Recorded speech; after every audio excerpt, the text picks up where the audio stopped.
ବଜ୍ରଘାତରେ ଜଣେ ସ୍କୁଲ ଛାତ୍ରୀଙ୍କ ସମେତ ପରିବାରର 3 ମହିଳା ମୃତ। ଆଜି ମଙ୍ଗଳବାର ଅପରାହ୍ନ 5ଟା ସମୟରେ ହୋଇଥିବା ବଜ୍ରଘାତରେ ଗୋଟିଏ ପରିବାରର 3 ଜଣଙ୍କ ମୃତ୍ୟୁ ହୋଇଛି।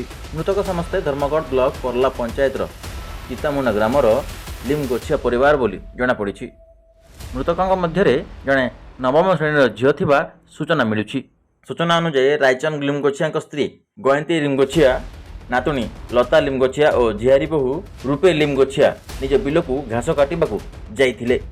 ଅପରାହ୍ନ 5ଟା ସମୟରେ ପର୍ଲା ଅଞ୍ଚଳରେ ଘଡ଼ଘଡ଼ି ବର୍ଷା ସହ ବଜ୍ରପାତ ହୋଇଥିଲା। ଘାସ ବାଛୁଥିବା ସମୟରେ ବଜ୍ରପାତ ଯୋଗୁଁ ଘଟଣାସ୍ଥଳରେ 3 ଜଣଙ୍କ ମୃତ୍ୟୁ ହୋଇଥିଲା। ଏହା ଦେଖିବା ପରେ ପରିବାର ଲୋକେ ଧର୍ମଗଡ଼ ପୁଲିସକୁ ସୂଚନା ଦେଇଥିଲେ।